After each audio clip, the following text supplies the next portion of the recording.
The fluorescent lights in the county assistant's office buzzed with the same tired rhythm as Cordelia Blackwood's heartbeat. She sat in a plastic chair that had seen better decades, her weathered hands folded in her lap, fingers interlaced the way she'd taught her children to pray before meals a lifetime ago. The chair was orange, the color faded to something closer to rust. The kind of orange that screamed 1973 when she'd been young and strong and believed the world rewarded hard work with dignity. She didn't believe that anymore. Beside her, Thornton stared at the scuffed linoleum floor. His shoulders curved inward, like he was trying to make himself smaller, trying to take up less space in a world that had already decided he didn't matter anymore. His right hand trembled slightly in his lap. 3 years since the stroke. 3 years since everything fell apart. The tremor was worse when he was nervous, and he was always nervous now in places like this where strangers with clipboards decided whether you ate or starved. Cora reached over and placed her hand on top of his. The trembling stopped. 73 years old, she thought. 73 years on this earth, and this is what I have to show for it. $11.50 in my purse. A husband who can barely hold a coffee cup without spilling. And 4 children who would rather see us dead than poor. The thought came unbidden, sharp and bitter, and she pushed it away. Not here, not now. She couldn't afford to break down here in this place that smelled like industrial cleaner and defeated dreams. A woman across the waiting room was crying quietly into her hands. 2 seats down, an elderly man slept with his mouth open, a line of drool creeping down his chin. Near the door, a young mother bounced a fussy baby on her knee, eyes hollow with the kind of exhaustion that came from choosing between rent and food heat and medicine, survival, and dignity. We're all here for the same reason Cora thought. We all ran out of options. The social worker would call their number soon. B47. They'd been waiting 43 minutes.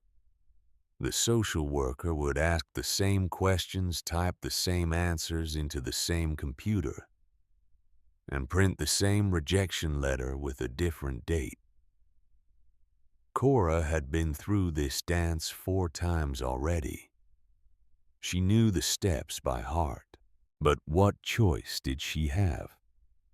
Thornton's Social Security check was $1,236 a month. Their rent for the one-room apartment above the Golden Phoenix Chinese restaurant on Elmhurst Avenue was $1,100. That left $136 for everything else. Food. Medicine. The bus fare to get to these appointments that went nowhere. Her part-time work at Save Mart helped. When they gave her hours. Last week, 12 hours. The week before, 8. This week, they'd called her in for one 4-hour shift stocking shelves on Thursday morning, while her knees screamed and her back complained. And the store manager, a kid young enough to be her grandson, kept checking his watch like her mere existence was costing him money, which she supposed it was. 37 years as a nurse's aide, Cora thought her jaw tightening. 37 years of double shifts and holidays and weekends that bled into weeks. I wiped strangers clean when they couldn't do it themselves. I held their hands when they were dying. I did the work no one else wanted to do, the work that kept hospitals running, that kept people alive. And this is my reward.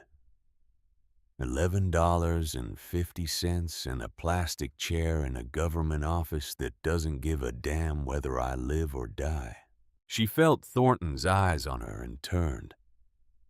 He was looking at her the way he'd looked at her for 52 years of marriage, like she was the answer to every question he'd ever had, like she was strong enough to carry them both.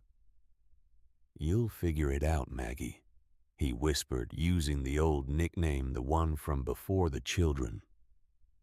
Before the mortgage, before the weight of the world settled on her shoulders. "You always do." Maggie. She hadn't been Maggie in decades. She'd been Mom.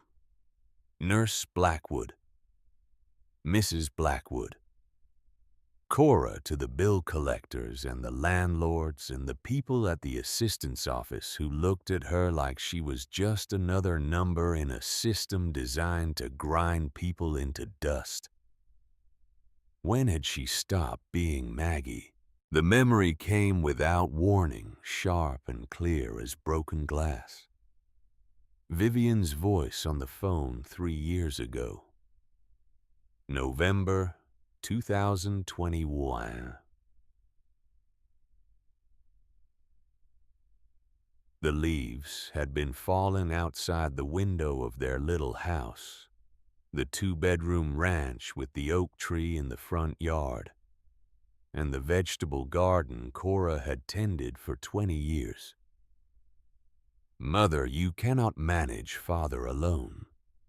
Vivian had said it so reasonably, so lovingly, so right.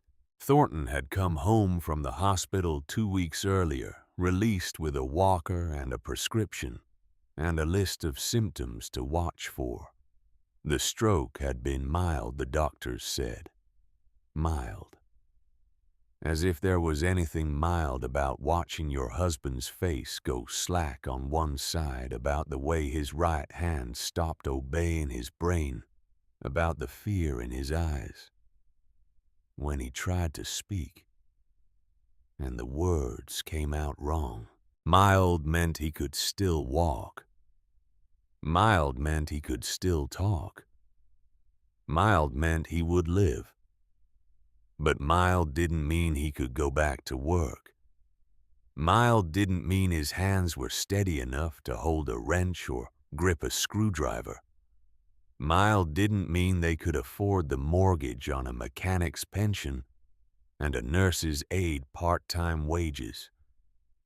Just temporarily, Vivian had said. Just until Dad gets his strength back.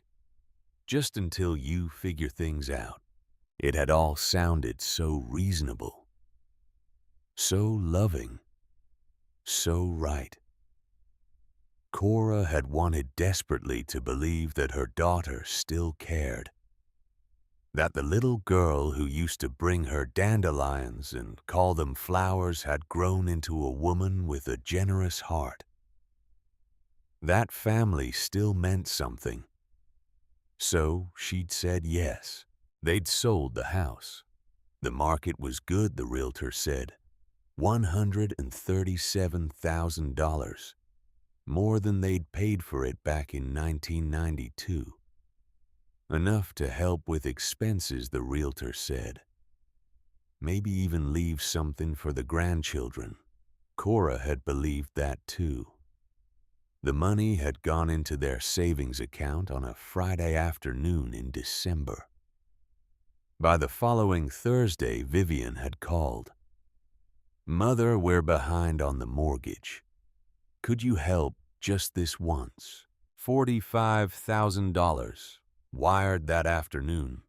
2 weeks later, Garrison had called. His voice had been thick with shame, or what sounded like shame. Looking back, Cora couldn't be sure anymore if it had been real or performance. "Mom, I made a mistake. I need bail money. 5,000. I'll pay it back within the month." She'd sent it the next day. January brought Penelope crying on the phone about medical bills from a surgery that insurance wouldn't cover. $8,000. Cora had sent it before Penelope finished explaining her mother's heartbreaking for her daughter's pain. She'd found out later, months later, from a photograph on Penelope's social media account that the surgery had been cosmetic. The $8,000 had paid for a vacation to Cancun. And then August, sweet August, the baby who'd always been the one she worried about most. His business was going under, he said. $20,000 would save everything. Could she help? Please. The business had never existed. 6 months. That's how long it had taken for $137,000 to disappear. 6 months of phone calls and tears and promises and lies. 6 months of Cora telling herself that this was what mothers did. They helped. They sacrificed. They gave until there was nothing left to give. And when the money was finally gone, when the bank account showed $217.33, the phone calls had stopped. Not slowed down. Stopped. Vivienne's voice had turned cold. We cannot continue supporting you. You need to find your own place. Your own place. As if Cora hadn't raised her in a home filled with warmth. As if Thornton hadn't taught her to ride a bike, to change a tire, to stand up for herself. Garrison had stopped answering his phone entirely. Penelope had sent a text. Sorry, things are just really tight right now. Followed by silence. And August had said he was too busy building his new business to visit. The business he'd started with their $20,000. The business that existed only in his imagination and their empty bank account. Now they lived above a Chinese restaurant where the walls smelled permanently of grease and soy sauce, where the heat only worked when it felt like it, where the shower pressure was so weak it took 15 minutes to rinse shampoo from Cora's thinning gray hair, and she sat in county assistants' offices waiting for strangers to decide if they deserved to eat. B47. The number crackled over the speaker system. Cora stood slowly, her knees protesting cartilage worn thin after decades of standing on hospital floors. She helped Thornton to his feet, feeling how much thinner he'd gotten, how fragile. They walked to the counter together the way they'd walked through everything together for over 5 decades. One step at a time, never letting go. The social worker was a young woman named Tiffany with kind eyes and too much mascara. Her name tag was slightly crooked. I'm sorry, Mrs. Blackwood. You're still on the waiting list for senior housing. It could be another 6 to 8 months before something opens up. Cora nodded. She'd expected this. She'd stopped expecting good news a long time ago. Thank you for checking. Is there anything else I can help you with today? The question was sincere, but Cora could hear the exhaustion behind it. Tiffany probably asked that question 100 times a day to 100 different people who all needed more than the system could give. Cora shook her head, but Thornton spoke up, his voice gravelly and soft from years of not being heard. We're doing okay. We've had worse. The words weren't true, but Thornton had always been proud. Even now, even here, he wouldn't beg. Tiffany's smile faltered for just a moment. She handed them a pamphlet about food banks and free legal aid, resources they'd already explored, resources that were already exhausted. They thanked her and left the building, stepping out into the gray November afternoon. The sky hung low and heavy with clouds that threatened rain, but never quite delivered.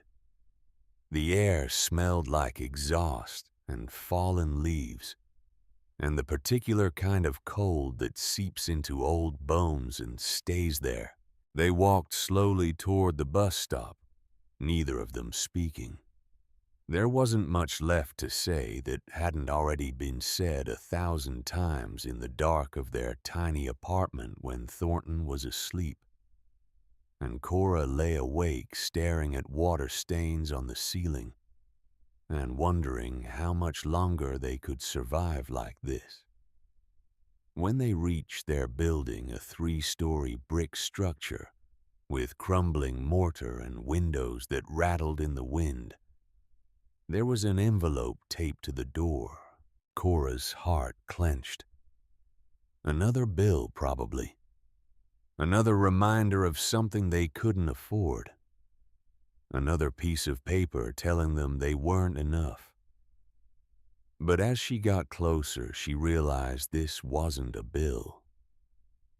The envelope was cream-colored, thick paper stock, expensive. The kind of envelope that came from law offices or funeral homes. Her name was written across the front in elegant script that looked like it had been done with a fountain pen. Mr. and Mrs. Thornton Blackwood. Her hands trembled as she peeled the envelope from the door, careful not to tear it. Thornton watched silently. They climbed the narrow stairs to the second floor, past the door that always smelled like boiled cabbage, past the apartment where someone was always yelling in a language they didn't understand. Inside their apartment, Cora set her purse on the small table that served as both dining room and desk. She turned on the lamp with the crooked shade. Thornton sat on the edge of their bed, the mattress sagging under his weight. Cora opened the envelope carefully, sliding her finger under the flap. Inside was a letter on letterhead so crisp it crinkled. The logo at the top read, Montgomery and Associates Attorneys at Law, Helena, Montana. Montana. She couldn't remember if she'd ever been to Montana. Couldn't remember if she knew anyone from Montana. She read the letter once silently, her lips moving. Then again. Then a third time because surely she'd misunderstood. Then she handed it to Thornton without a word, afraid that speaking might make it disappear. He read it aloud, squinting in the dim light. His reading glasses had broken 2 months ago, and they couldn't afford to replace them. Dear Mr. and Mrs. Blackwood, we are writing to inform you that you have been named as the sole beneficiaries in the estate of Ezekiel James Blackwood, your late cousin. Mr. Blackwood passed away in May of this year, at the age of 89. His estate has been finalized, and per his explicit instructions, his property located in Jefferson County, Montana, is to be transferred to you upon completion of all legal requirements. Thornton paused, looked up at Cora, then continued. The property consists of a log cabin structure on 43 acres of forested land with mountain access. There are no outstanding debts, liens, or encumbrances of any kind. The property is free and clear. Mr. Blackwood also left a small fund to cover your travel expenses should you wish to inspect the property before making any decisions regarding its future. Please contact our office at your earliest convenience to arrange transfer of the deed and discuss next steps. Sincerely, Alastair Eugene Montgomery, attorney at law. Thornton looked up from the letter, his eyes wet. His voice cracked. Ezekiel. Cora's throat tightened. She moved to the small closet where they kept their important papers, what few there were. Birth certificates, marriage license, Thornton's discharge papers from the Navy. She pulled out a worn manila envelope and dumped its contents on the bed. Photographs, old ones, edges yellowed with time. She found what she was looking for.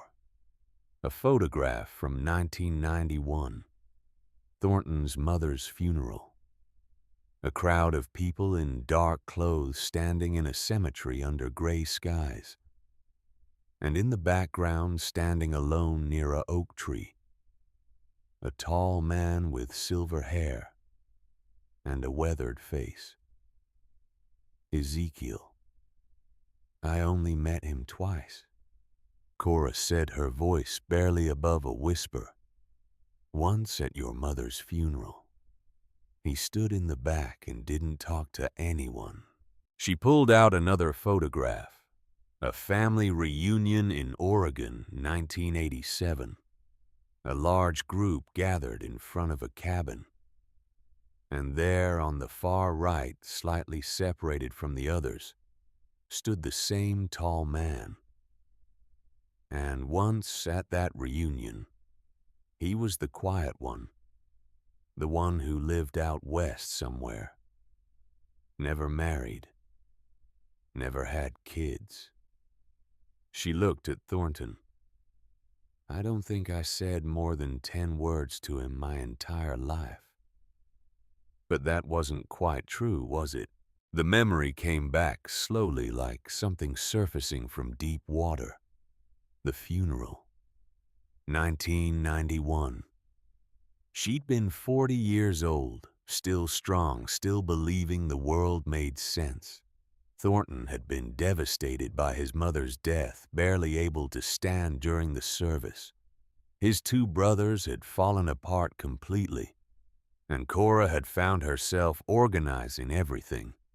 The flowers, the reception, making sure people knew where to go, what to do, when to eat. And Ezekiel had been there, watching. She remembered now. After the service, as people were leaving, he'd approached her, just for a moment. You're the strong one, he'd said. His voice had been quiet, deep. You're the one holding them all together. She'd been too busy, too overwhelmed to really hear him. She'd nodded, thanked him for coming, and moved on to the next crisis. And at the reunion in '87, she remembered something else. They'd been short on money even then. Thornton had just started his own garage, and money was tight. When it was time to pay for dinner, when everyone was splitting the bill, she'd noticed a homeless veteran sitting outside the restaurant. She'd given him her last $20. Vivian had been 12 years old. She'd watched her mother do it and said nothing, but Ezekiel had been there too. She remembered now. He'd been sitting in the corner, barely participating in the family festivities, but he'd seen her give the money away. She'd caught his eye as she came back inside, and he'd nodded just once. He was watching us, Cora said slowly. All those years ago, he was watching. Why would he leave us anything? Thornton asked. We barely knew him. They sat in silence, the weight of the words settling over them like snow. From below, the sounds of the restaurant filtered up through the floorboards. Clanging pots, raised voices in Mandarin, the sizzle of something hitting hot oil. Outside, traffic droned past, endless and indifferent. Finally, Cora whispered, Maybe because we're the only family he had left. That evening, after a dinner of ramen noodles stretched with frozen vegetables and crackers, they sat at their tiny kitchen table and called the number on the letterhead. It rang 4 times before a man answered, his voice warm and professional. Montgomery and Associates, Alastair Montgomery speaking. Cora cleared her throat. She decided she would be the one to make the call. She was done being silent. Yes, hello. This is Cordelia Blackwood. My husband Thornton and I received a letter about an inheritance from Ezekiel Blackwood. Ah, yes, Mrs. Blackwood. I've been hoping to hear from you. I'm glad the letter found you. Sometimes mail has a way of getting lost. Is this real? Cora asked. The question came out sharper than she'd intended. Is the property actually ours? There was a pause on the other end of the line. Then Montgomery's voice came back gentler. It is absolutely real, Mrs. Blackwood. And it is absolutely yours. Free and clear. Ezekiel was very particular about his wishes. Is it valuable? Cora asked, her fingers gripping the phone tighter. The property. Is it worth anything? Honestly, probably not in the way you're thinking. It's remote. Very remote. No utilities hooked up. No power lines running out there. The cabin is old, built in the 1950s. It's been maintained, but it's rustic. Cora felt something deflate inside her chest. So it's worthless. I didn't say worthless. I said remote. Land out here doesn't move fast, so if you're thinking of selling, it might take time. But it's yours. You could live there if you wanted. Ezekiel did for 30-some years. He seemed happy enough. Lived there. In Montana. In a cabin in the woods. Thornton was watching her, trying to read her face. We don't have money for travel, Cora admitted, shame creeping into her voice. Ezekiel anticipated that, Montgomery said. He left a fund specifically for travel expenses. $1,500. Enough to get you here. Get you settled and give you time to see the place before making any decisions. He was very particular about that. Said he wanted you to see it with your own eyes before deciding anything. Cora leaned closer to the phone. Why us? Why would he leave his home to us when he barely knew us? Another pause. Then Montgomery said quietly, he told me once that you were good people. That Thornton had integrity. That you, Mrs. Blackwood, had kindness and strength. He didn't elaborate, but he was very clear about his wishes. The property goes to you and no one else. They talked for another 20 minutes. Montgomery explained logistics, paperwork, travel arrangements. He could wire the travel money to them within 2 days. There was a Greyhound that ran from Cleveland to Helena. 3 days of travel, but it was the most affordable option. When they finally hung up, Cora and Thornton sat in the dark apartment, neither moving. Finally, Thornton reached across the table and took her hand. What do you think? Cora stared at their joined hands, his knuckles swollen with arthritis, hers spotted with age. I think we don't have anything left to lose. 3 days later, Cora made the phone calls. She called Vivian first because she was the oldest. Because Cora still remembered, despite everything, the little girl who used to sit on Thornton's shoulders and point at clouds, naming their shapes. Vivian answered on the fifth ring, her voice clipped. "Mother, what is it? I'm in the middle of something." "We received some news," Cora said, keeping her voice steady. "Your father's cousin Ezekiel passed away. He left us some property in Montana." Silence. Then, property. What kind of property? A cabin on some land. "We're thinking about going to see it." Vivian laughed, sharp and cold. "A cabin in Montana, Mother, that's ridiculous. Father can barely walk to the mailbox. You can't handle a house in the middle of nowhere." Cora felt something harden in her chest. Something that had been soft for too long.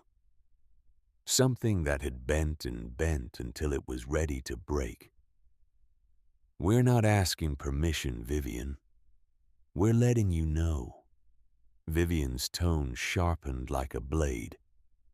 "After everything we've done for you, you're going to be difficult about this. Just sign the property over to me. I'll handle the sale. We'll split the money. That's the smart thing to do. We'll split the money." Cora closed her eyes. "It's not yours to handle, Vivian."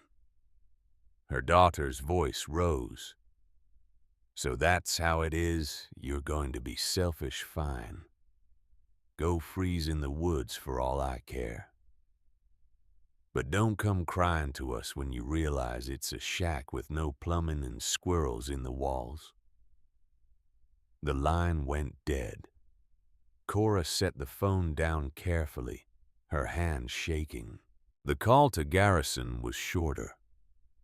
He called her ungrateful, said she owed the family after all the help they'd received. He didn't mention that the help had come from their own money. Money he'd taken and never returned. Penelope didn't answer her phone at all. She texted back 3 hours later. "Busy, can't talk. Hope you're okay." August, sweet August, who used to bring her dandelions and call them flowers, texted a single line. "Whatever. Just don't expect me to bail you out when you're homeless again." Cora deleted the message and turned off her phone. She sat on the edge of the bed, shoulders shaking, and Thornton pulled her close the way he had 1,000 times over 52 years.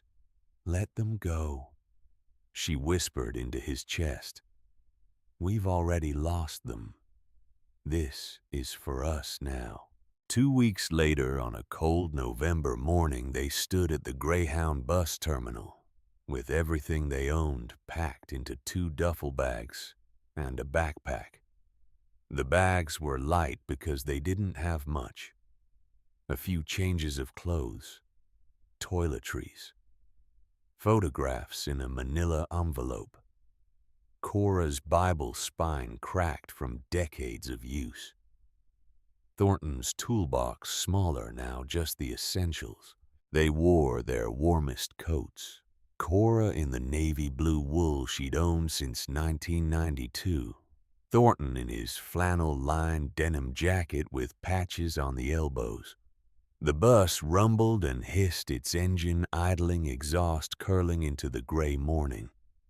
They climbed aboard slowly, Thornton gripping the handrail, Cora supporting his elbow. They found seats near the back, away from the young people with headphones and the businessman typing furiously on a laptop. As the bus pulled away from the terminal, Cora looked out the window one last time at the city they were leaving behind. Somewhere in those streets were 4 people who'd once called her mom. 4 people who'd made the choice to take rather than give, to abandon rather than care. She felt the loss like a physical weight, but beneath it something else stirred, something she hadn't felt in years. Hope. The bus rumbled through Ohio, then Indiana, then Illinois. They slept in shifts, Cora with her head on Thornton's shoulder, Thornton with his cheek pressed against the cold window. They ate gas station sandwiches wrapped in plastic, drank coffee from styrofoam cups, and watched America roll past like a film reel of everything they'd worked for and lost. Farmlands stretched endless and flat. Small towns blurred together, each one with the same faded storefronts and empty main streets. Then the land began to change. The flatness gave way to rolling hills, then steeper slopes. Trees grew thicker, taller. The sky opened up wider than Cora had ever seen, stretching from horizon to horizon in a way that made her feel both small and infinite at the same time. By the time they crossed into Montana, 3 days into their journey, the world had transformed. Mountains rose in the distance, their peaks dusted with early snow that caught the afternoon light and blazed like fire. Rivers cut through valleys, silver and rushing. Pine forests stretched for miles, unbroken, ancient. Cora pressed her hand against the window, feeling the cold glass against her palm. "It's beautiful," she whispered. Thornton looked past her out at the mountains and nodded. "It looks like a place where a man could think." They reached Helena just as the sun was setting, painting the sky in shades of orange and purple that seemed impossible, like something from a painting by an artist who'd never seen a real sunset and had to imagine what heaven might look like. Alistair Montgomery met them at the station in a dusty pickup truck with Montana plates and a bumper sticker that read, "Keep Montana Wild." He was older than he'd sounded on the phone, maybe 70 himself, with silver hair, a weathered face that spoke of decades in mountain sun, and a firm handshake. "Glad you made it," he said, helping them load their bags into the truck bed. "It's about an hour's drive to the property. Roads get rough near the end, but this old girl can handle it." He patted the truck's hood affectionately. They drove through town first, Helena spreading out in valleys between mountains, its streets lined with buildings that looked like they'd been there since the gold rush. Victorian houses with gingerbread trim, brick buildings with faded advertisements painted on their sides. A main street that still looked like a main street, not a strip mall. Then they left the city behind, winding through countryside that grew wilder with every mile. The road narrowed pavement, giving way to gravel. Trees crowded closer, their branches reaching overhead like cathedral arches. The air that came through the vents smelled clean and sharp like snow and pine, and something Cora couldn't name but felt deep in her chest. Freedom, maybe. Or possibility. Alistair drove with easy confidence, one hand on the wheel, the other resting on the window frame. "Ezekiel bought this land back in 1953, he said. Paid cash for it. Built the cabin himself over 2 summers. Never wanted much to do with people after that. Kept to himself mostly." He paused, glancing at them in the rearview mirror.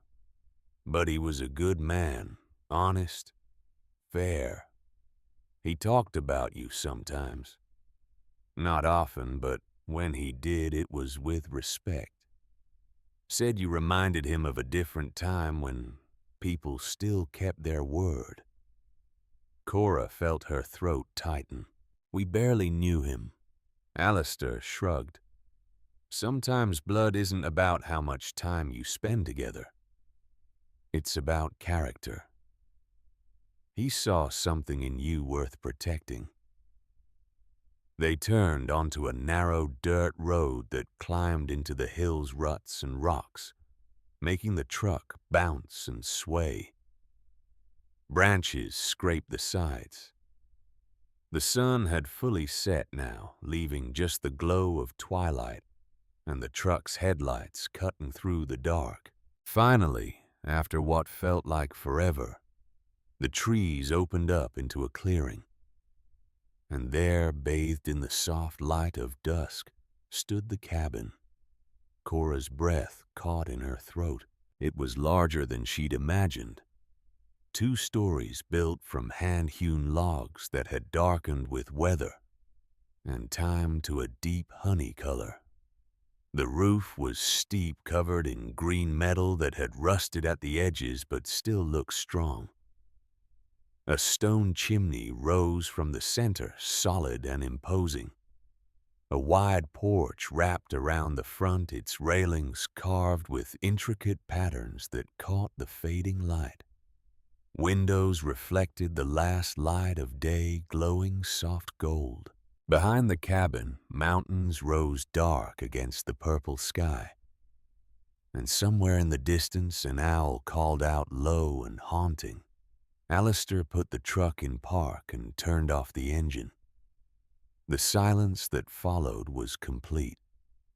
No traffic, no sirens, no voices from the apartment next door, no clanging pots from the restaurant below. Just wind moving through pine branches and the creak of the truck cooling.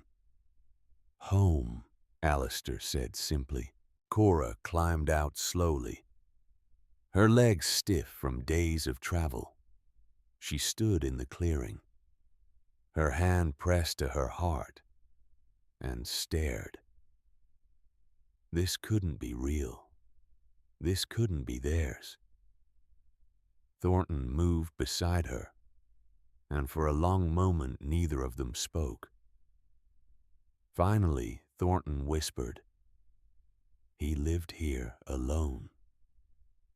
Alistair nodded, pulling their bags from the truck bed. For 37 years. He handed Thornton a single key, old and brass, worn smooth by decades of use. "It's all yours. No mortgage, no taxes owed. Ezekiel paid everything 50 years in advance through a trust.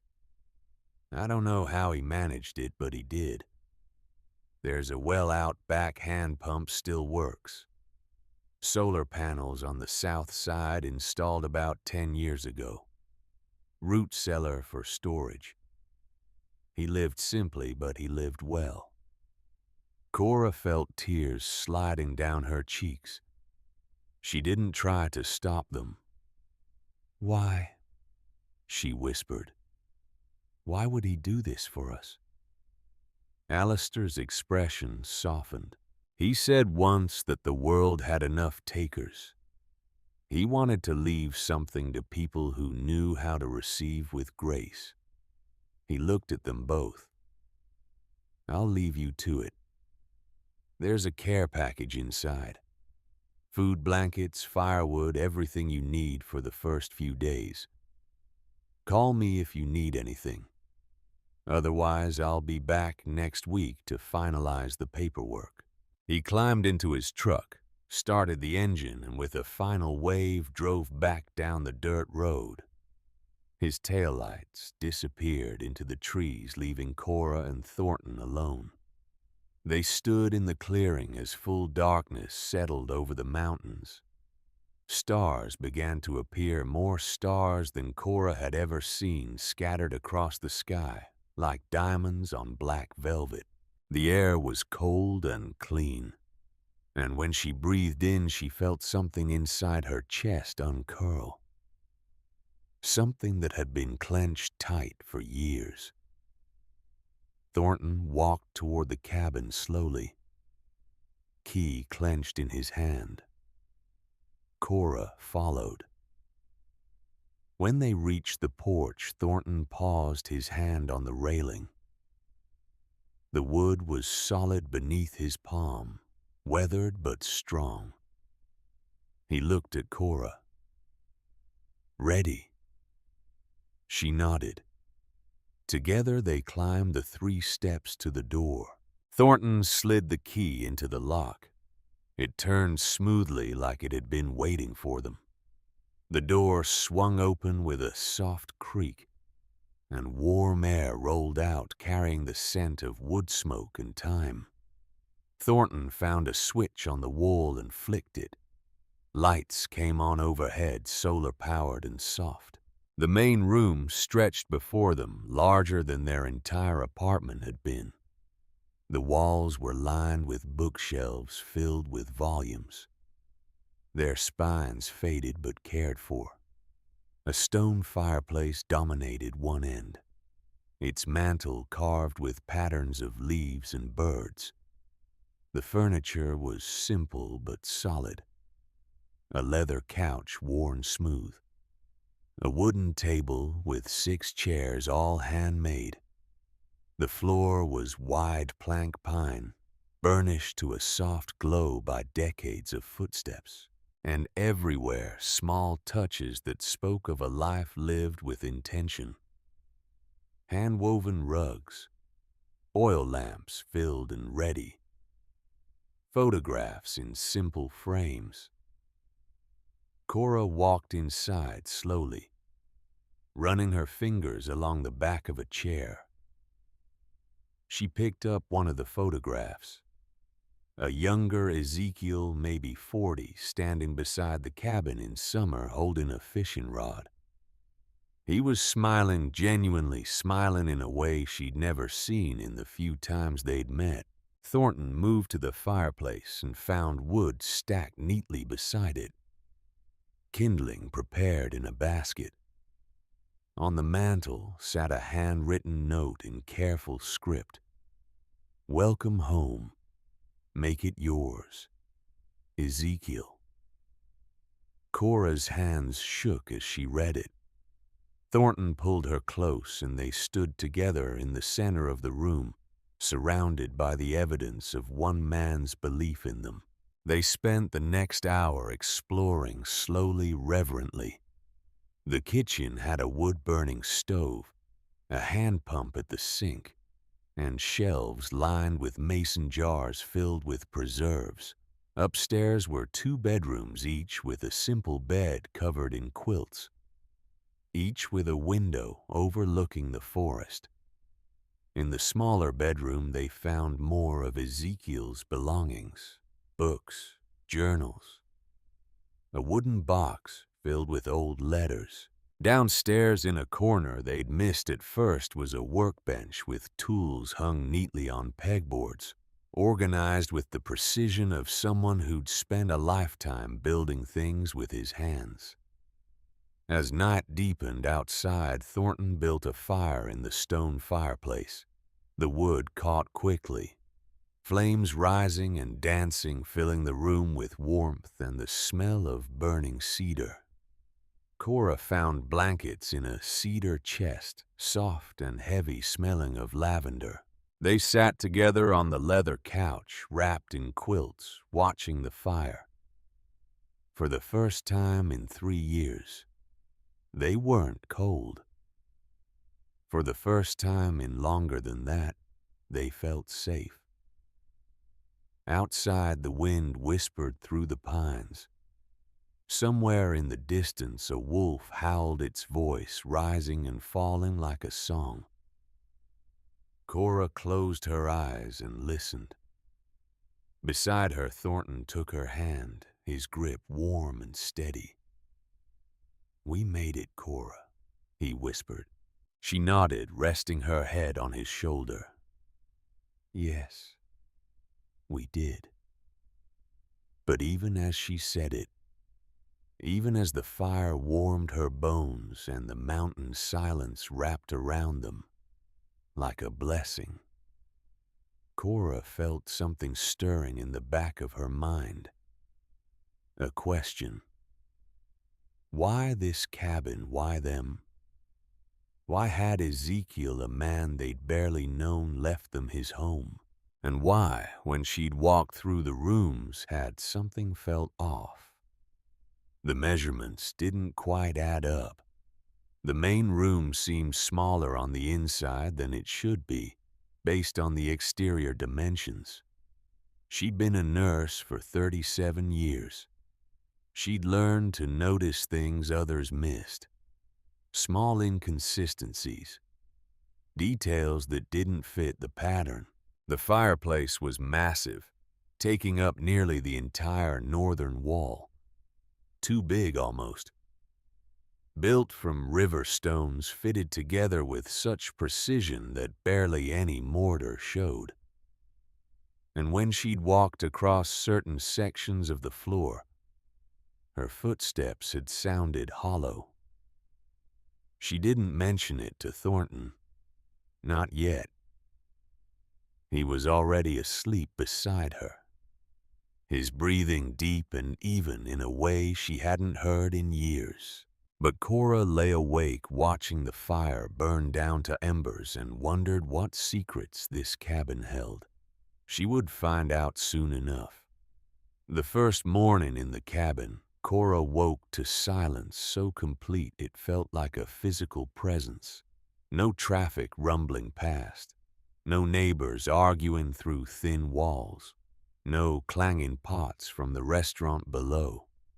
Just quiet broken only by birdsong filtering through the window, and the soft crackle of embers still glowing in the fireplace from the night before. She lay still for a moment, disoriented, before remembering where she was. Montana. The cabin. Ezekiel's gift. Real. This was real. Thornton slept beside her, his breathing deep and even in a way she hadn't heard in years. The lines around his eyes seemed softer somehow. The tension in his jaw finally released. Even his right hand, which usually tremored even in sleep, lay still and peaceful on the quilt. Cora slipped out of bed carefully, not wanting to wake him, and padded barefoot to the window. Dawn was breaking over the mountains, painting the sky in shades of pink and gold that seemed too vivid to be real. Mist hung low in the valleys between the trees, and a deer stood at the edge of the clearing, ears twitching, before bounding silently into the forest. She pressed her palm against the cold glass and felt something crack open inside her chest. Not breaking, but opening like a door she'd kept locked for so long she'd forgotten it was there. For the first time in 3 years, she'd slept through the night, all the way through. No waking at 2 a.m. to worry about bills. No lying awake calculating how to stretch $17 until the next Social Security check. No listening to Thornton's irregular breathing and wondering if this would be the night his heart gave out from the stress they'd been living under. Just sleep. Deep and dreamless and whole. She went downstairs and worked the hand pump at the kitchen sink until water gushed out clear and cold. It tasted sweet, nothing like the metallic tap water from their apartment. She found coffee in the care package Alistair had mentioned, along with oatmeal, canned goods, dried fruit, and a loaf of bread. That was only a day old. There was even a jar of local honey, golden and thick. She made coffee on the wood stove. The process slow and deliberate, and when Thornton came down 20 minutes later, rubbing sleep from his eyes, she handed him a steaming mug. They sat together at the wooden table, watching light spread across the room, and didn't speak for a long time. Finally, Thornton said, "I slept through the night, all the way through." Cora nodded. "Me too." When was the last time? She couldn't remember. The days that followed fell into a rhythm unlike anything they'd known.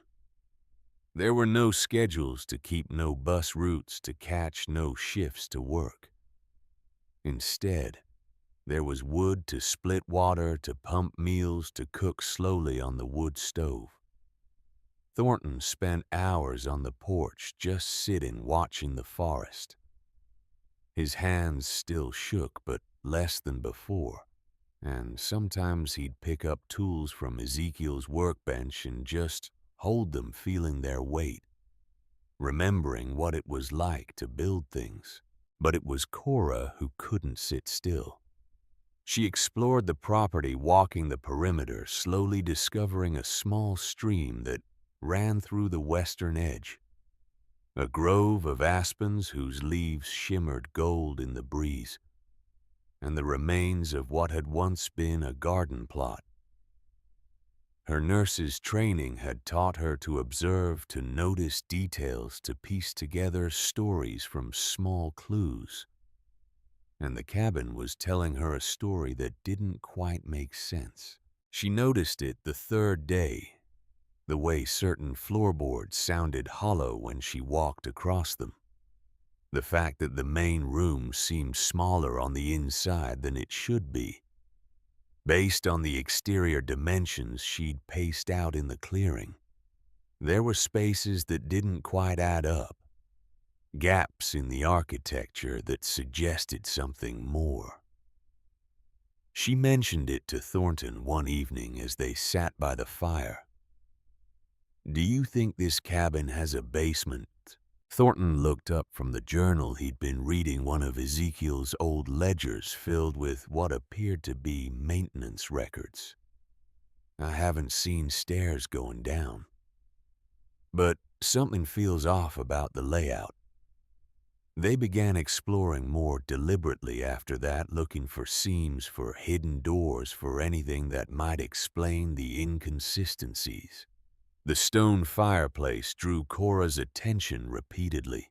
It was massive, taking up nearly the entire northern wall, built from river stones fitted together with such precision that barely any mortar showed. The mantel was carved from a single piece of oak, its surface smooth and dark with age, covered in intricate patterns of leaves and vines and what might have been birds. She ran her hands over it one afternoon, feeling the carved patterns, and then her fingers found something else, a small indentation barely noticeable, hidden within the curve of a carved leaf. She pressed it. Nothing happened. That night she couldn't sleep. She kept thinking about the indentation, about the hollow sound of the floors, about the way Ezekiel had lived here for 37 years and left almost nothing personal behind, except for books and tools. It didn't make sense. A man doesn't live alone in the wilderness for nearly 4 decades without secrets. At 2 in the morning, she gave up on sleep and went downstairs. The fire had burned down to coals, casting the room in soft red light. She lit an oil lamp and returned to the fireplace, running her hands over the stones this time. Not just the mantel. Each stone was unique. Some round and smooth, worn by water. Others angular and rough, fresh cut. She worked systematically, starting from the bottom left corner, pressing each one. Most were solid, immovable, set in mortar that had hardened decades ago. But then about 4 feet up on the right side, she found one that shifted slightly under pressure. Her heart began to pound. She pressed harder. The stone sank inward with a soft click. At first, nothing happened. Then she heard it. A grinding sound, stone against stone, coming from somewhere beneath her feet. She stepped back quickly, the oil lamp shaking in her hand. A section of the floor in front of the fireplace, perhaps 4 feet square, had separated from the rest. A hairline crack appeared where none had been before, perfect and precise, too exact to be accidental. Thornton. She called, her voice barely a whisper. Then louder, Thornton. He appeared at the top of the stairs, hair-disheveled, eyes wide with concern. What's wrong? Come here, now. He hurried down and she pointed at the floor. I found something. They knelt together, running their fingers along the crack. It formed a perfect square, too precise to be accidental. Thornton retrieved a crowbar from the workbench and carefully worked it into the seam. The section of floor lifted with surprising ease, revealing itself to be a heavy wooden panel disguised to match the surrounding pine. Beneath it, a set of stone steps descended into darkness. Cora and Thornton stared at each other, the oil lamp flickering between them. Should we? She whispered. Thornton looked at her, and in his eyes she saw something she hadn't seen in years: curiosity, wonder. The man he'd been before the stroke, before the poverty, before their children had broken him. You go first, he said. I'll follow. Cora took the lamp and started down. The stairs were steep and narrow, carved directly into the stone foundation of the cabin. The air grew cooler as they descended, and she counted each step, 12 in total before they reached the bottom. The oil lamp's light didn't reach far, creating a small bubble of illumination in what felt like vast darkness. She held it higher slowly, turning in a circle. The beam caught the edge of something wooden, then metal, then the gleam of glass. As her eyes adjusted, the space began to reveal itself, and Cora felt her breath catch in her throat. They were standing in an underground chamber, roughly the same size as the cabin's main room above. The ceiling was vaulted, supported by thick wooden beams that looked hand-hewn and ancient. The walls were smooth stone fitted together with the same precision as the fireplace, but it was what filled the space that made her knees go weak. Wooden crates lined the walls, stacked carefully, each one labeled with numbers and letters in neat handwriting. Shelves held leather-bound books, their spines embossed with gold lettering.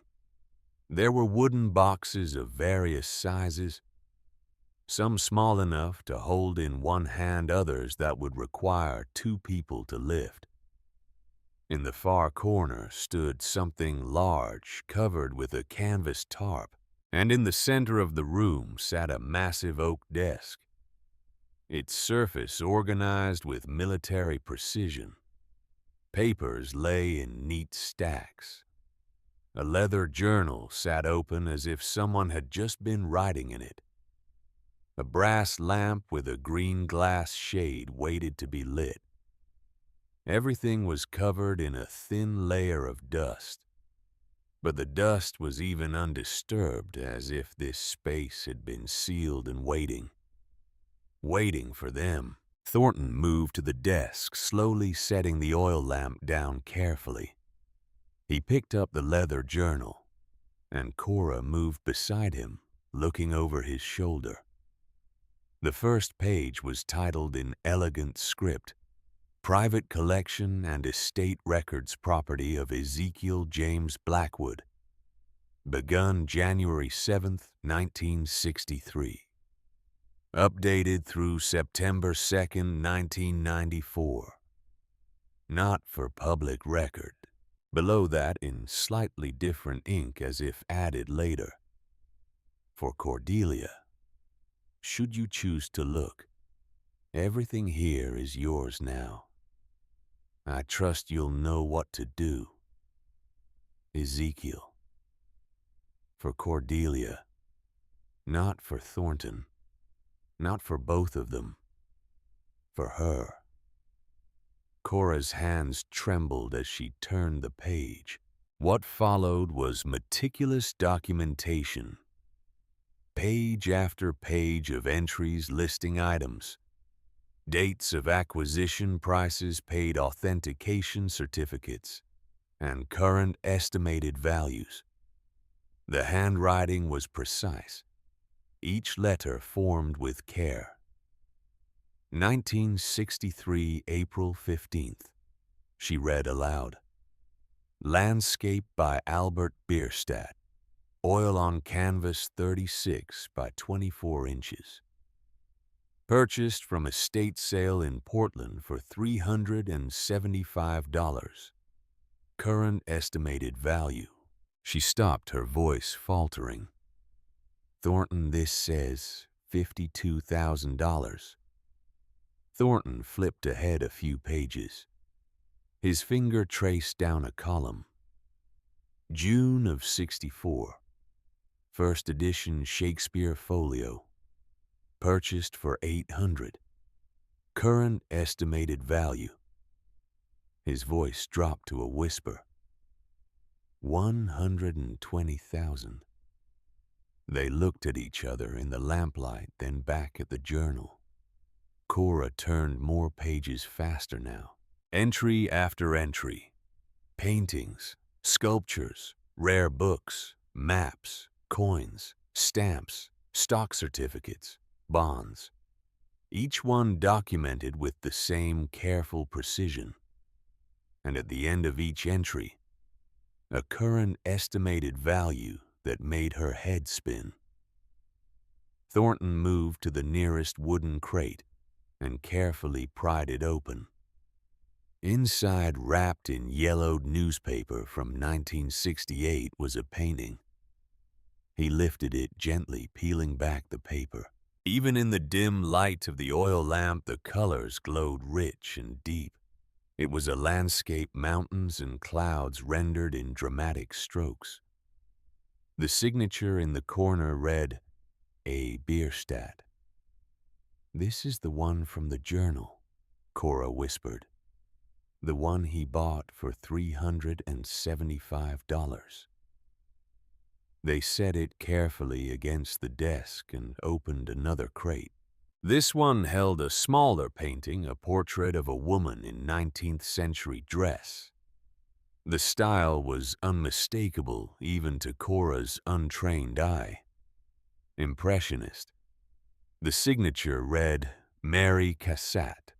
Crate after crate revealed treasures. A bronze sculpture of a horse, its patina green with age. A collection of ancient coins in individual velvet cases, each labeled with its origin and date. Roman, Byzantine, Chinese. First edition books by Twain Hemingway Fitzgerald. A frame map from 1702 showing unexplored territories of the American West.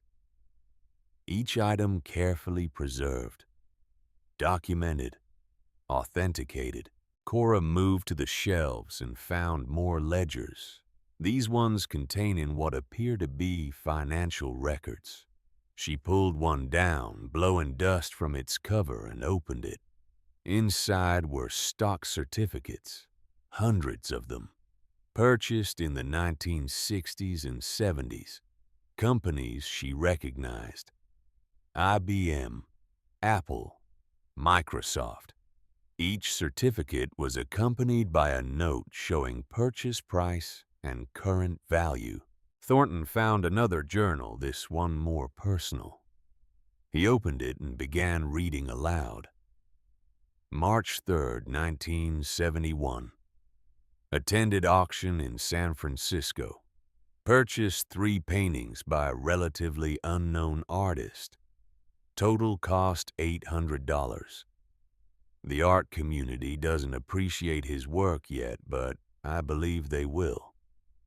His name is Andrew Wyeth. He flipped ahead. December of '76. Invested $10,000 in a small computer company founded by 2 young men in a garage. Foolish, perhaps, but I've learned to trust my instincts. The company is called Apple Computer. Cora sank onto a wooden crate, her legs no longer able to support her. He knew. Somehow he knew what would become valuable. They spent the next hour opening boxes, examining contents, cross-referencing everything with the journals. Each discovery was more staggering than the last. A complete set of Audubon's Birds of America prints. A signed letter from Abraham Lincoln.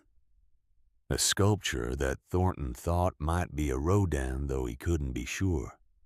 Gold bars stamped with dates from the 1920s. A collection of vintage wines from France, each bottle worth thousands. And bonds. So many bonds. From corporations and governments. Some matured, some still accruing interest. The scale of it was impossible to grasp.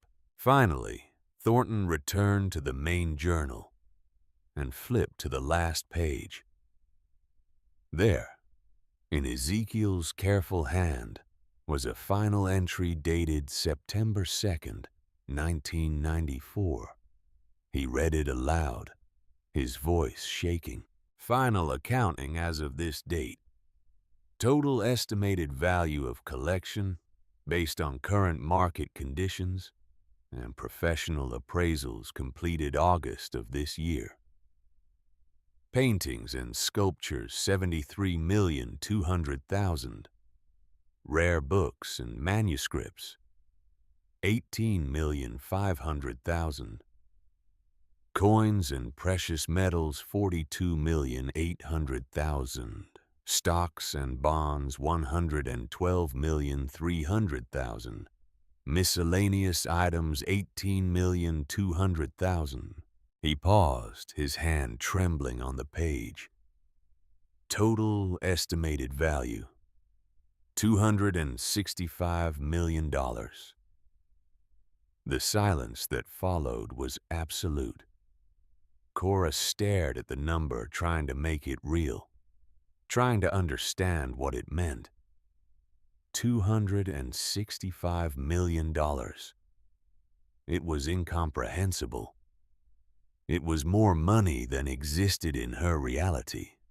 Thornton set the journal down carefully as if it might shatter. He turned to Cora, his face pale in the lamplight. This can't be real. But it was real. The evidence surrounded them, stacked in crates, organized on shelves, documented in journals spanning 3 decades. Cora stood on shaking legs and moved to the large object covered by the canvas tarp in the corner.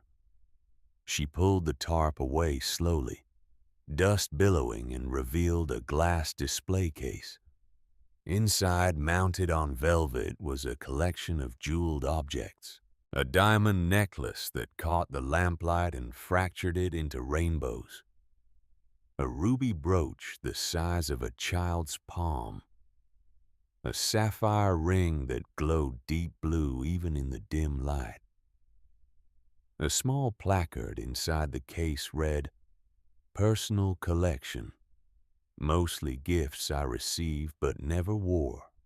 Estimated value $4,700,000. But it was the letter tucked into the desk drawer that made everything clear. Cora found it while Thornton was examining more stock certificates. A separate envelope addressed in Ezekiel's hand. For Cordelia. She opened it with trembling fingers. The letter inside was dated September 1994, the same date as the final accounting. Cordelia, it began. If you are reading this, you have found the collection. I imagine you are overwhelmed, perhaps frightened, certainly confused about what to do next. Let me make a suggestion. Don't rush. Take time to understand what you have. Talk to professionals you trust. But most importantly, don't let this fortune change who you are. Her vision blurred with tears. You are a good person. That is why I chose you. The money is a tool, nothing more. Use it to build the life you want, to help others who deserve help, to create something meaningful. Don't let it become a burden. Don't let it attract those who would use you. The next paragraph made her hands shake. Your children will come. I am sorry for that, but it is inevitable. They will smell opportunity and come circling. Stand firm. This is yours, not theirs. They made their choices long before I made mine. He had known. 30 years ago, he had known exactly what would happen. The letter continued. I watched you at your mother-in-law's funeral in 1991. You organized everything while grieving. You cared for everyone while no one cared for you. I saw your strength then. I saw your character. I watched you at the family reunion in '87.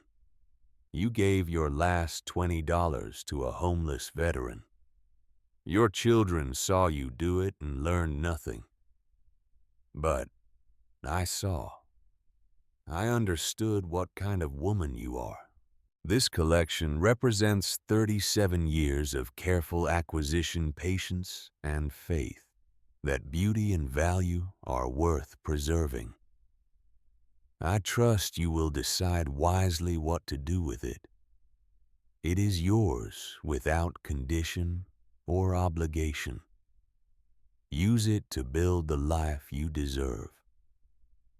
The letter was signed simply, with respect and affection, Ezekiel.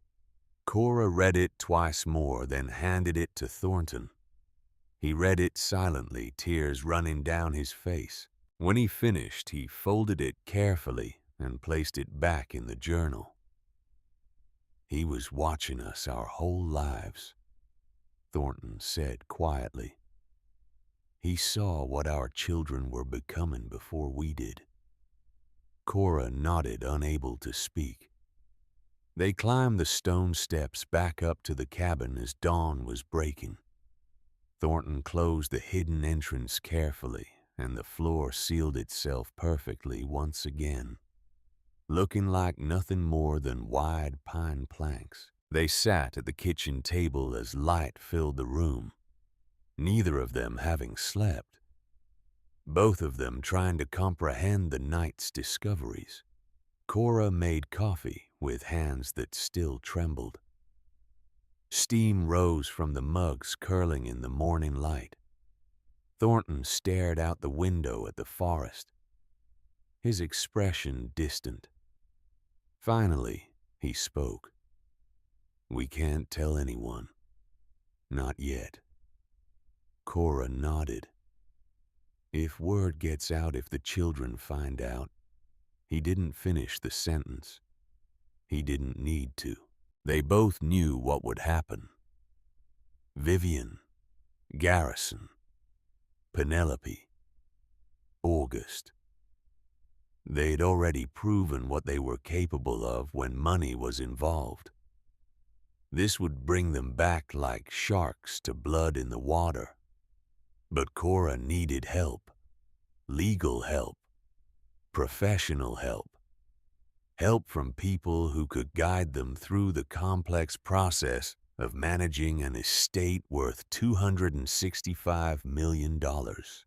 That afternoon, she called Alistair Montgomery. "I need a recommendation," she said. "A trust attorney. Someone who specializes in high net worth estates." There was a pause on the other end of the line. "Mrs. Blackwood, may I ask why?" "Ezekiel's estate is more complex than we initially understood." Another pause. "I see. I know someone in Billings, Judith Harrington. She's the best in the state. Discreet. Brilliant. If anyone can help you, she can." Within 2 days, Judith Harrington was driving up the mountain road in a sensible sedan that looked out of place among the pines. She was a woman in her 50s with sharp blue eyes, gray and blonde hair, pulled back in a practical bun, and the kind of presence that suggested she'd been underestimated her entire career and had learned to use it as a weapon. Cora liked her immediately. "Show me," Judith said after the briefest of introductions. Cora led her to the fireplace, pressed the hidden stone, and watched Judith's eyes widen as the floor opened. 3 days later, Judith Harrington sat at Ezekiel's desk in the vault, surrounded by ledgers, her laptop open, taking notes with the precision of a surgeon. "This is extraordinary," she said on the third day. "I've worked with collectors who've spent fortunes building collections half this valuable, and they didn't have a tenth of this documentation." She looked at Cora seriously. "Your cousin was brilliant, but you need to understand what you're facing. An estate this size will attract attention. The IRS will want their share. Auction houses will come calling. And your family." She didn't finish the sentence. That afternoon, Cora decided they needed to understand who Ezekiel had really been.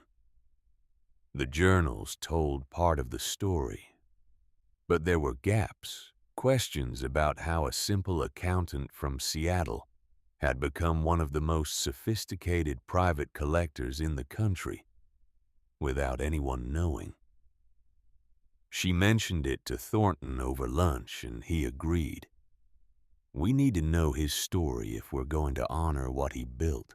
The next morning, they drove into Cedar Falls, the small town 20 minutes down the mountain. Population 347, according to the weathered sign at the town limits. Main Street consisted of a general store, a diner, a post office, a gas station, and a small brick building that served as both town hall and library. The library was quiet when they entered, smelling of old paper and wood polish. Shelves lined the walls filled with a mix of donated books and a few new releases. A desk sat near the front window, and behind it worked a woman in her 60s, with silver hair pulled back in a practical bun and reading glasses perched on her nose. She looked up as they entered, and her face broke into a warm smile. "You must be the Blackwoods. I heard someone finally took over Ezekiel's place. I'm Rosalind Whitmore, town librarian, historian, and general keeper of local knowledge." Cora smiled back, feeling an immediate kinship with this woman, who clearly understood the value of paying attention. "We were hoping you might be able to tell us something about our cousin. We didn't know him well, and we'd like to understand who he was." Rosalind's expression softened. "Ezekiel Blackwood. Now there was a man worth knowing. Sit, please." She gestured to 2 chairs near her desk. "Can I make you some tea?" Over the next 2 hours, Rosalind told them what she knew. Ezekiel had arrived in Cedar Falls in 1953. A young man of 28, with a truck full of books and a determination to disappear from the world. He'd bought the land on the mountain for next to nothing, land nobody wanted because it was too remote, too steep, too difficult to develop. He kept to himself mostly, Rosalind said, pouring more tea into chip mugs. Came to town once a month for supplies. Always polite, always paid in cash, never stayed to chat. But he wasn't unfriendly, just private. She paused, sipping her tea. Over the years, people in town noticed things. Deliveries to his property, large crates marked fragile. Visitors who looked like they came from cities wearing expensive suits, driving fancy cars. And sometimes Ezekiel would go on trips, be gone for weeks, and come back with that truck loaded down. We speculated, of course. Small towns do that. Some thought he was crazy hoarding junk. Others thought maybe he was dealing in stolen goods. And you? Cora asked. Rosalind smiled. I thought he was smarter than all of us combined. She stood and walked to a filing cabinet, pulling out a folder. I saved these. Not sure why really, except that I've always believed Ezekiel was special. The folder contained newspaper clippings, yellowed with age, spanning decades. Articles from art magazines and financial newspapers. One from 1974 detailed a record sale of a Bierstadt painting. Another from 1982 discussed the rising value of American Impressionist art. A third from 1991 predicted that technology stocks would reshape American wealth. In the margins of several articles, Rosalind had made notes in pencil. Ezekiel bought similar pieces in '63. Ezekiel invested in Apple in '76. Ezekiel acquired 3 Wyeths before anyone knew his name. You tracked his investments? Thornton asked, astonished. Rosalind shrugged. Small town. Not much else to do. And I was curious. Ezekiel would mention things sometimes, little comments about art or markets, and I'd research them. He was always right, always ahead of the curve. She looked at Cora seriously. He also helped this town in ways most people never knew.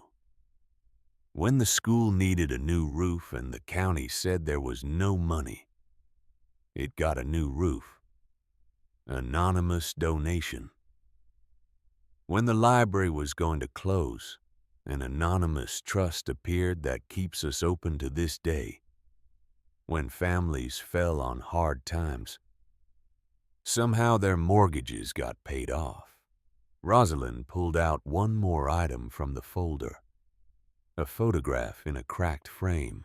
It showed a much younger Ezekiel, maybe 35, standing in front of his cabin.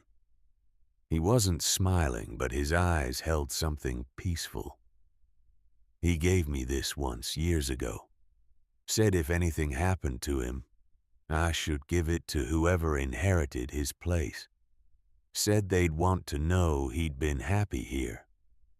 Cora felt tears prick her eyes as she took the photograph. Thank you. This means more than you know. They left the library with the photograph and a deeper understanding of the man who'd changed their lives. Ezekiel hadn't been running from something. He'd been running towards something. A life of purpose and meaning on his own terms, building a legacy in secret that would outlive him. But their peaceful research came to an abrupt end 3 days later. It started with a phone call. Cora was in the kitchen preparing lunch when Thornton's cell phone rang. He glanced at the screen and his face went pale. It's Garrison. They'd changed their numbers after moving to Montana, given the new ones only to Alistair and Judith, which meant someone had given Garrison the number. Someone who knew where they were. Thornton looked at Cora and she nodded. She would handle this. She took the phone from his hand and answered. Garrison. Her son's voice came through loud and angry. So it's true. You're sitting on a fortune up there, and you weren't gonna tell us. Cora's blood ran cold. Who told you that? Doesn't matter who told me. What matters is that you've been lying to us. You said it was just a cabin, just some worthless land. But I've been doing research, Mother. I know about Ezekiel. I know what he was. An art collector. An investor. And I know everything he owned is now yours. Which means, Garrison's voice rose, it's ours too. We're family. We have a right to that money. Cora felt something harden in her chest. Something that had been soft for too long. Something that had bent and bent and bent until it was ready to break. You have no right to anything, she said quietly. You gave up that right when you took everything we had and threw us away. There was a pause. Then Garrison's voice turned cold. You really want to do this? You want to go to war with your own children? Because we will fight you. We'll tie you up in court for years. We'll prove you're not competent to manage an estate like that. We'll get guardianship, and then everything you have will be ours anyway. How did you find out? Cora asked, her voice ice. Garrison laughed, bitter and sharp. You've got a neighbor. Chatty lady named Dolores who lives about 3 miles down the mountain. She mentioned to her daughter, who mentioned to a friend who happens to know Penelope's husband. Small world, right? She said there have been fancy cars going up to your place. Lawyers, appraisers, people who don't belong in Cedar Falls. So I started digging, made some calls. Found out Ezekiel Blackwood wasn't just some hermit. He was worth millions, maybe more. And you think that gives you claim to what he left us? I think your old mother. I think you're not thinking clearly. I think you need your family to help you make smart decisions. And I think if you don't cooperate, things are going to get very difficult for you. His voice dropped, became almost gentle, which somehow made it worse. We're coming up there, all of us, tomorrow, and we're going to settle this face to face. The line went dead. Cora lowered the phone slowly, her hand shaking. They know, she said, and they're coming. Thornton sank into a chair, his face ashen. How did this happen? We were so careful. Dolores, Cora said bitterly. We've never even met her, but she's been watching, talking.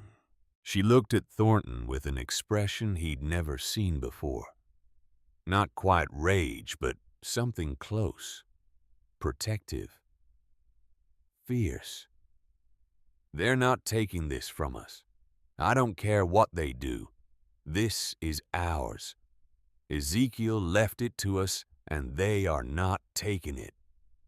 They called Judith immediately. She arrived within 2 hours, and they spent the afternoon preparing. Everything goes through the trust, Judith explained. You're the sole trustees. Even if they somehow got a court to declare you incompetent, which they won't, the trust protects the assets. They can't touch it. But they can make our lives hell, Cora said quietly. Judith nodded. Yes, they can. They can file frivolous lawsuits. They can drag you through depositions and court hearings. They can leak information to the press, turn this into a media circus.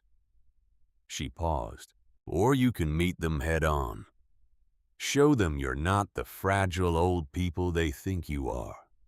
Show them you have legal protection, professional counsel, and the will to fight. Alistair added, and you won't be alone. This community might be small, but people here respected Ezekiel. They'll respect his wishes, and they tend to protect their own. The next day arrived cold and gray storm clouds gathering over the mountains like bruises. Cora spent the morning in tense silence watching the road from the kitchen window. Judith had offered to be there, but Cora had declined. This is family business, she'd said. We need to face them ourselves first. At 1 in the afternoon, 3 vehicles turned onto the property. A silver BMW sedan, a black Range Rover, a dusty pickup truck that had seen better days. They parked in the clearing in front of the cabin doors, opening in unison like a coordinated assault.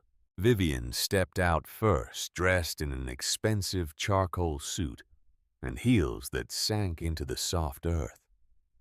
Her hair was professionally styled, her makeup perfect. She looked like she was going to a business meeting, not confronting her parents.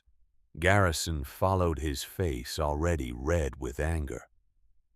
He'd gained weight since Cora had last seen him, and his expensive watch caught the gray light. Penelope emerged from the Range Rover looking uncomfortable, glancing between her siblings like she'd rather be anywhere else.